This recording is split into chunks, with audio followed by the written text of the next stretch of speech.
آج ہم لوگ اردو گرامر کے کنسیپٹس پڑھیں گے۔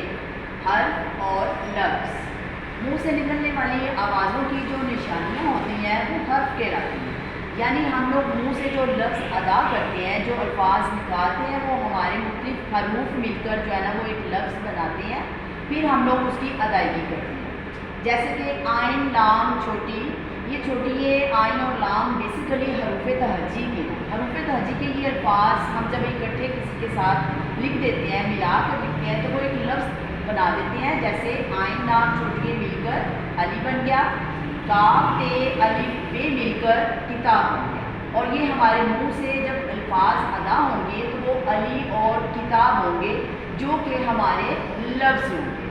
جیسے کہ ایک سے زیادہ حروف مل کر لفظ بناتے ہیں۔ احمد، مسجد، باغ وغیرہ یہ سب لفظ کی اقسام ہیں۔ اس کے علاوہ پاکستان اور بھی جو مختلف الفاظ آپ استعمال کرتے ہیں، الگ الگ، قرآن ہو گیا، اسکول ہو گیا، یہ سب الفاظ ہمارے لفظ کے ہیں۔ اب آگے لفظ کی اقسام ہم لوگوں نے پڑھنی ہے۔ لفظ کی بیسیکلی دو اقسام ہوتی ہیں۔ نمبر 1 کلمہ، جو کہ بامعنی الفاظ کا مجموعہ ہوتا ہے، یعنی ایک جملہ ہم منہ سے ادا کرتے ہیں اور اس کا مطلب واضح ہو جائے کسی کے اوپر، تو وہ ہمارا کلمہ کہلاتا ہے۔ جیسے کہ پانی، دھوم، کتاب، یہ کلمہ کی اقسام مثالیں ہیں۔ دوسری جو لفظ کی قسم ہے وہ ہے محمل۔ محمل ہے بے معنی الفاظ کا مجموعہ، یعنی کہ ان الفاظ کا کوئی بھی مطلب گرامر میں نہیں ہوتا، جس کو ہم صرف اور صرف کلمے کے ساتھ مل کر جو ہے وہ ایسے ہی روزمرہ استعمال میں الفاظ بول دیتے ہیں۔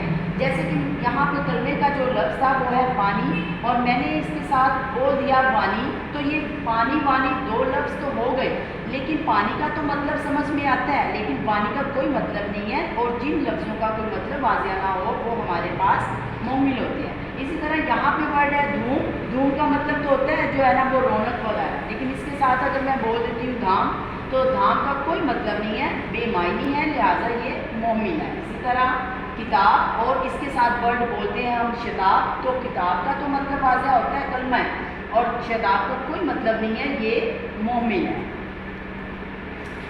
اس کے بعد آگے چلتے ہیں۔ ہم لوگوں نے ابھی جو ہے وہ پڑھا ہے کلمہ، اور اب ہم کلمہ کی اقسام کی طرف پڑھتے ہیں۔ کلمہ کی اقسام 3 ہیں۔ ہم منہ سے جو لفظ ادا کر دیتے ہیں ان کے بھی تو آپ کے کوئی نہ کوئی وہ لفظ ہوتے ہیں۔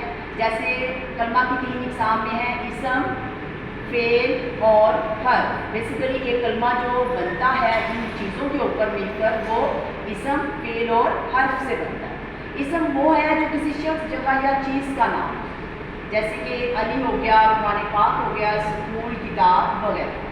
اور سیکنڈلی دیکھیں ہم لوگ تو فعل ہے۔ فعل کسی بھی کام کا کرنا یا ہونا کسی بھی زمانے میں پایا جائے۔ جیسے کہ فعل میں ہم کوئی کام کرتے ہیں، ہم کہیں آتے جاتے ہیں، کچھ کھاتے ہیں، پیتے ہیں، جو کھانا پینا، آنا جانا، جاگا دوڑا وغیرہ، یہ سب جو ہے نا وہ مثالیں فعل کی ہیں۔